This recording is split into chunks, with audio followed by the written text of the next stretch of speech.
Hello everyone. ನಾನು ಈ ವಿಡಿಯೋದಲ್ಲಿ ಸಾಕಷ್ಟು ಜನ ಕಮೆಂಟ್ಸ್ ಮಾಡ್ತಿದ್ರಿ. ಕಮೆಂಟ್ಸಿಗೆ ಡೌಟ್ಸ್ ಆಗಿರ್ಬೋದು, ಮತ್ತು ಕೆ ಎಯಿಂದ ಒಂದು ಗುಡ್ ನ್ಯೂಸ್ ಬಂದಿದೆ ಅಂತ ಹೇಳ್ಬೋದು. ಸಾಕಷ್ಟು ಜನ ಏನು ಪ್ರಾಬ್ಲಮ್ನ ಫೇಸ್ ಮಾಡ್ತಿದ್ರಿ ಅಪ್ಲಿಕೇಶನ್ ಫಾರ್ಮ್ ರಿಲೇಟೆಡು, ಅದ್ರ ಬಗ್ಗೆ ಕಂಪ್ಲೀಟಾಗಿ ಈ ಒಂದು ವಿಡಿಯೋದಲ್ಲಿ ನಾನು ಹೇಳ್ತೀನಿ. ಇನ್ಕಮ್ ಸರ್ಟಿಫಿಕೇಟಲ್ಲಿ ನಾವು ಅಪ್ಲೈ ಮಾಡಿದಾಗ ನಮ್ಮದು OBC ಬರುತ್ತೆ, ಬೇರೆ ಬೇರೆ ಕ್ಯಾಟಗರಿ ಬರುತ್ತೆ. ನಮ್ದಾದರೂ GM ಅಂತ ತೋರಿಸಿದೆ ಅಪ್ಲಿಕೇಶನ್ ಫಾರ್ಮಲ್ಲಿ. ಅದು ಯಾವ ರೀತಿ ನಾವು ಸರಿಪಡಿಸ್ಕೊಳ್ಳೋದು ಅಂತ ಸಾಕಷ್ಟು ಜನ ಕೇಳ್ತಿದ್ರಿ. ಅದ್ರ ಬಗ್ಗೆ ನಾನು ಕಂಪ್ಲೀಟಾಗಿ ಈ ಒಂದು ವಿಡಿಯೋದಲ್ಲಿ ತಿಳಿಸ್ಕೊಡ್ತೀನಿ. ಮತ್ತು ಕೆಯಿಂದ ಒಂದು ವೆರಿ ಇಂಪಾರ್ಟೆಂಟ್ ಅಪ್ಡೇಟ್ ಬಂದಿದೆ, ಅದ್ರ ಬಗ್ಗೆ ತಿಳಿಸ್ಕೊಡ್ತೀನಿ. ವಿಡಿಯೋನ ಕಂಪ್ಲೀಟಾಗಿ ವಾಚ್ ಮಾಡಿ. ಮತ್ತು ನಮ್ಮ ಚಾನಲಿಗೆ ಇನ್ಯಾರು ಸಬ್ಸ್ಕ್ರೈಬ್ ಆಗಿಲ್ಲ ಸಬ್ಸ್ಕ್ರೈಬ್ ಮಾಡ್ಕೊಳ್ಳಿ, ಮತ್ತು ನಮ್ಮ ವಿಡಿಯೋಗೊಂದು ಲೈಕ್ ಮಾಡಿ.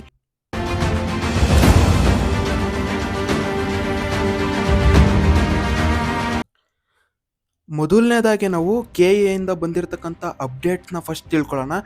ಈ ಒಂದು KCET ಏನು ರಿಲೇಟೆಡ್ ಅಪ್ಲಿಕೇಶನ್ ಫಾರ್ಮ್ ರಿಲೇಟೆಡ್ ಕೆಯಿಂದ ಅಪ್ಡೇಟ್ ಬಂದಿದೆ, ಅದನ್ನು ನೀವು ಇಲ್ಲಿ ಅಬ್ಸರ್ವ್ ಮಾಡ್ಬೋದು. ಈ ಒಂದು PDF ಅಲ್ಲಿ ನಾನು ಇಲ್ಲಿ ತೋರಿಸ್ತಾ ಇದ್ದೀನಿ. ಇಲ್ಲಿ ನೋಡಿದ್ರೆ ನೀವು ಫೆಬ್ರವರಿ 16ಗೆ ಲಾಸ್ಟ್ ಡೇಟ್ ಮುಂಚೆ ಇತ್ತು, ಆ ಲಾಸ್ಟ್ ಡೇಟನ್ನು ಎಕ್ಸ್ಟೆಂಡ್ ಮಾಡಿದ್ದಾರೆ.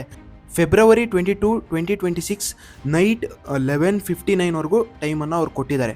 ನೀವು ಅಲ್ಲಿವರೆಗೂ ಬೇಕಿದ್ರೆ ಅಪ್ಲಿಕೇಶನ್ ಫಾರ್ಮ್ಗೆ ಎಡಿಟ್ ಮಾಡೋದಾಗಿರ್ಬೋದು, ಫಿಲ್ ಮಾಡೋದಾಗಿರ್ಬೋದು, ಅಪ್ಲೈ ಮಾಡೋದಾಗಿರ್ಬೋದು ಮಾಡ್ಬೋದು. ಮತ್ತು 24 ಫೆಬ್ರವರಿ 2026 5:30ವರೆಗೂ ಪೇಮೆಂಟ್ ಮಾಡೋಕ್ಕೆ ಅವಕಾಶ ಕೊಟ್ಟಿದ್ದಾರೆ. ನೀವೇನಾದ್ರು ಎಕ್ಸಾಮ್ ಫೀಸನ್ನು ಪೇ ಮಾಡಿರಲಿಲ್ಲ ಅಂತಂದರೆ ನೀವು ಫೆಬ್ರವರಿ 24ವರೆಗೂ ಟೈಮ್ ಇರುತ್ತೆ, ನೀವು ಅಲ್ಲಿವರೆಗೂ ಬೇಕಿದ್ರೆ ಮಾಡ್ಬೋದು. ಇದು KA ಬಂದಿರತಕ್ಕಂಥ ಅಪ್ಡೇಟು. ಮತ್ತು ಎರಡನೇದಾಗಿ ಸಾಕಷ್ಟು ಜನ ಕಮೆಂಟ್ ಮಾಡ್ತಿದ್ರಿ, ಕ್ಯಾಟಗರಿ ಏನಿದೆ GM ಅಂತ ತೋರಿಸ್ತಿದೆ, ನಮ್ಮದು OBC ಇದೆ, SC ST ಇದೆ, ಬೇರೆ ಬೇರೆ ಕ್ಯಾಟಗರಿ ಇದೆ. ಆದರೂ ಕೂಡ ಅಪ್ಲಿಕೇಶನ್ ಫಾರ್ಮನ್ನು ಡೌನ್ಲೋಡ್ ಮಾಡ್ಕೊಂಡಾಗ ಅಲ್ಲಿ OBC ಅಲ್ದಲೇ ಜನರಲ್ ಅಂತ ತೋರಿಸ್ತಿದೆ. ನಾವೇನು ಮಾಡಬೇಕು ಅಂತ ಸಾಕಷ್ಟು ಜನ ಕಮೆಂಟ್ ಮಾಡ್ತಿದ್ದೀರಾ. ಎಡಿಟ್ ಮಾಡೋಕ್ಕೆ ಹೋದಾಗ ಯಾವಾಗಲೂ ಕೂಡ ಇಲ್ಲಿ I want to claim category under SC ST category 1, 2A, 2B, 3A, 3B ಅಂತ ಇದೆಯಲ್ಲ, ಇದಕ್ಕೆ ನೀವು ಸೆಲೆಕ್ಟ್ ಮಾಡಿಬಿಟ್ಟು ಸೇವ್ ಯುವರ್ ಕ್ಯಾಟಗರಿ ಅಂತ ನೀವು ಕೊಡಬೇಕಾಗುತ್ತೆ. ಇದಕ್ಕೆ ನೀವು ಸೆಲೆಕ್ಟ್ ಮಾಡಿಬಿಟ್ಟು ನೀವು ಸೇವ್ ಯುವರ್ ಕ್ಯಾಟಗರಿ ಅಂತ ಕೊಟ್ಟಾಗ ಅಲ್ಲಿ ಸೇವ್ ಆಗುತ್ತೆ. ನೀವು ಅದಾದ್ಮೇಲಿಂದ ನೆಕ್ಸ್ಟ್ ಸ್ಟೆಪ್ಪಿಗೆ ನೀವು ಹೋಗಬೇಕು. ಅದು ಬಿಟ್ಟು ನೀವು ಅದೇ ರೀತಿ ನೀವೇನಾದ್ರು ಹೋದ್ರಿ ಅಂತಂದರೆ ಸೇವ್ ಮಾಡ್ದಲೆ ಇಲ್ಲಿ ಆಟೋಮೆಟಿಕ್ಕಾಗಿ ನೀವು ಅಬ್ಸರ್ವ್ ಮಾಡ್ಬೋದು ಜನರಲ್ ಮೆರಿಟಿಗೆ ತಗೊಂಡಿದೆ. ಅದು ಜನರಲ್ ಮೆರಿಟಿಗೆ ಸೇವ್ ಆಗಿಬಿಟ್ಟು ನೀವು ಜನರಲ್ ಅಂತ ಲಾಸ್ಟಲ್ಲಿ ಅಪ್ಲಿಕೇಶನ್ ಫಾರ್ಮಲ್ಲಿ ತೋರಿಸುತ್ತೆ. ಆ ಕಾರಣಕ್ಕೋಸ್ಕರ ನೀವು ಈ ರೀತಿ ತಪ್ಪನ್ನ ಮಾಡೋಕೆ ಹೋಗ್ಬೇಡ್ರಿ. ಫಸ್ಟು ಸೇವ್ ಮಾಡಿಬಿಟ್ಟು ಸೇವ್ ಯುವರ್ ಕ್ಯಾಟಗರಿ ಅಂತ ಬರುತ್ತಲ್ಲ, ಫಸ್ಟ್ ಸೇವ್ ಮಾಡಿಬಿಟ್ಟು ನೀವು ನೆಕ್ಸ್ಟು ಸ್ಟೆಪ್ಪಿಗೆ ನೀವು ಮೂವ್ ಆಗ್ರಿ. ಅದಾದ್ಮೇಲಿಂದ ನೀವು ನೋಡ್ಬೋದು ಸಾಕಷ್ಟು ಜನ ಏನಂತ ಕೇಳ್ತಿದ್ದೀರಾ ಅಂದರೆ, ಕ್ಯಾಂಡಿಡೇಟ್ ಸ್ಟಡಿ ಡೀಟೇಲ್ಸಲ್ಲಿ 11 ಇಯರ್ಸ್ ಅಂತ ತೋರಿಸ್ತಿದೆ, ಮತ್ತು ಅಪ್ಲಿಕೇಶನ್ ಫಾರ್ಮನ್ನು ಡೌನ್ಲೋಡ್ ಮಾಡ್ಕೊಂಡಾಗ ಅಲ್ಲಿ ಬ್ಲ್ಯಾಂಕ್ ಬರ್ತಿದೆ ಅಂತ ಹೇಳ್ತಿದ್ದಾರೆ. ಕ್ಯಾಂಡಿಡೇಟ್ ಸ್ಟಡಿ ಡೀಟೇಲ್ಸ್ ಏನಾದ್ರು 12 ಇಯರ್ಸ್ ಅಪ್ಲೈ ಮಾಡಿಲ್ಲ ಅಂತಂದರೆ ಅಲ್ಲಿ ಬ್ಲ್ಯಾಂಕ್ ಬರ್ತಿದೆ. ನೀವು ಕಂಪ್ಲೀಟಾಗಿ 12 ಇಯರ್ಸ್ ಕೂಡ ನೀವು ಅಪ್ಲೈ ಮಾಡಿದಾದ್ಮೇಲಿಂದ ನೀವು ಏನು ಮಾಡ್ತೀರಾ ಅಂದರೆ ಅಪ್ಲಿಕೇಶನ್ ಫಾರ್ಮನ್ನು ಡೌನ್ಲೋಡ್ ಮಾಡ್ಕೊತೀರಾ, ಆವಾಗ ಕರೆಕ್ಟಾಗಿ ಬರುತ್ತೆ. ನೀವಿಲ್ಲಿ ಅಬ್ಸರ್ವ್ ಮಾಡ್ಬೋದು 10th ಇವಾಗ ಏನಿದೆ ಫಸ್ಟ್ ಇವಾಗ ಇಲ್ಲಿ ನೋಡಿ, ಇವಾಗ ನೀವು ಅಪ್ಲೈ ಮಾಡಿದಾದ್ಮೇಲಿಂದ ಇಲ್ಲಿ ಫಸ್ಟ್ ಸ್ಟ್ಯಾಂಡರ್ಡು ಕೆಲವೊಬ್ಬರಿಗೆ ತಗೊಂತಾ ಇಲ್ಲ, ಆಟೋಮೆಟಿಕ್ಕಾಗಿ ಅದೇ ತಗೋತಿಲ್ಲ. ಇನ್ನು ಮಿಕ್ಕಿದ್ದು ಸೆಕೆಂಡ್ ಸ್ಟ್ಯಾಂಡರ್ಡಿಂದ ಅಪ್ ಟು 12th ಸ್ಟ್ಯಾಂಡರ್ಡ್ವರೆಗೂ ಅದು ಕಂಪ್ಲೀಟಾಗಿ ಡೀಟೇಲ್ಸನ್ನು ಆಟೋಮೆಟಿಕ್ಕಾಗಿ ತಾಂತಿದೆ. ನೀವು ಆವಾಗ ನೀವು ಇಲ್ಲಿ ಅಬ್ಸರ್ವ್ ಮಾಡ್ಬೋದು, ಇದು ಫಸ್ಟ್ ಸ್ಟ್ಯಾಂಡರ್ಡಿಂದ ಮಾತ್ರ ಇಲ್ಲಿ ರೆಡ್ ಕಲರ್ ತೋರಿಸ್ತಿದೆ. ಅಂದರೆ ಅದನ್ನು ಫಸ್ಟೇ ತಗೊಂಡಿರಲಿಲ್ಲ, ನಾವು ಮತ್ತೆ ಅಪ್ಲೈ ಮಾಡಬೇಕಾದ್ರೆ ಅದನ್ನು ಎಂಟ್ರಿ ಮಾಡಿಬಿಟ್ಟು ತಗೊಂಡಿದ್ದು. ಅದು ಯಾವ ರೀತಿ ಮಾಡಬೇಕಂತ ಇಲ್ಲಿ ತೋರಿಸ್ತೀನಿ ನೋಡಿ. ಇಲ್ಲಿ ಕ್ಯಾಂಡಿಡೇಟ್ ಸ್ಟಡಿ ಡೀಟೇಲ್ಸ್ ಅಂತ ಈ ರೀತಿ ತೋರಿಸುತ್ತೆ. ಇಲ್ಲಿ ಪಾಸ್ಡ್ ಇಯರಲ್ಲಿ ನೀವು ಇಲ್ಲಿ ಕ್ಲಿಕ್ ಮಾಡಿದಾಗ ಅಲ್ಲಿ ಕೆಳಗಡೆ ಯಾವ ಇಯರು ನಿಮ್ಮದು ಅಲ್ಲಿ ಅಪ್ಲೈ ಆಗಿಲ್ಲ ಅದನ್ನು ತೋರಿಸುತ್ತೆ.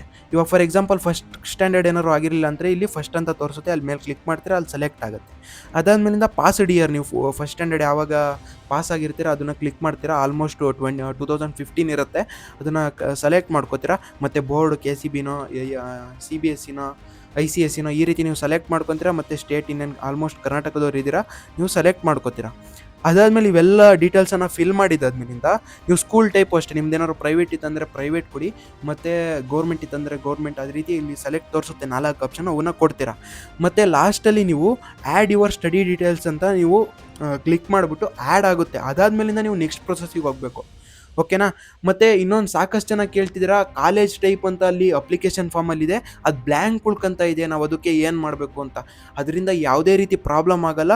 ಸೊ ಡೋಂಟ್ ವರಿ, ಅದ್ರ ಬಗ್ಗೆ ಏನು ತಲೆ ಕೆಡಿಸ್ಕೊಳ್ಳೋಕೆ ಹೋಗಬೇಡಿ. ಮತ್ತು ಲಾಸ್ಟಲ್ಲಿ ನೀವು ಯಾವಾಗ ಎಡಿಟ್ ಮಾಡ್ತೀರಾ, ಅಪ್ಲಿಕೇಶನ್ ಫಾರ್ಮಿಗೆ ಲಾಗಿನ್ ಆಗ್ತೀರಾ, ಅಲ್ಲಿ ಎಡಿಟ್ ಮಾಡೋಕ್ಕೋಸ್ಕರ ನೀವು ಅಲ್ಲಿ ಏನು ಮಾಡ್ತೀರಪ್ಪ ಅಂದರೆ, ಇಲ್ಲಿ ಲಾಸ್ಟಲ್ಲಿ ಇಲ್ಲಿ ಅಪ್ಲಿಕೇಶನ್ ಫಾರ್ಮ್ ಡೌನ್ಲೋಡ್ ಮಾಡ್ಕೊಳ್ಳಿಕ್ಕೆ ಅಂತ ಒಂದು ಆಪ್ಷನ್ ಇದೆ. ಇಲ್ಲಿ ನೀವು ಅಪ್ಲಿಕೇಶನ್ ಫಾರ್ಮನ್ನು ಡೌನ್ಲೋಡ್ ಮಾಡ್ಕೊಳ್ಳಿ. ಡೌನ್ಲೋಡ್ ಮಾಡ್ಕೊಂಡು ನೀವು ಯಾವಾಗ ಎಡಿಟ್ ಸಬ್ಮಿಟ್ ಮಾಡಿದ್ರು ಕೂಡ ಲಾಸ್ಟಲ್ಲಿ ಅಪ್ಲಿಕೇಶನ್ ಫಾರ್ಮನ್ನು ನೀವು ಕಂಪಲ್ಸರಿ ಡೌನ್ಲೋಡ್ ಮಾಡಿ ಇಕ್ಕೋಬೇಕಾಗುತ್ತೆ.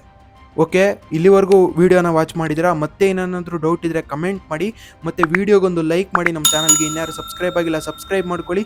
ಇದೇ ರೀತಿ ಸಾಕಷ್ಟು ಅಪ್ಡೇಟ್ಸ್ಗಳನ್ನು ನಾನು ಡೈಲಿ ಕೊಡ್ತಾ ಹೋಗ್ತೀನಿ ಅಂತ ಹೇಳ್ತಾ ಈ ವಿಡಿಯೋ ಇಲ್ಲಿವರೆಗೂ ಇರಲಿ. ಟೇಕ್ ಕೇರ್, ಬಾಯ್.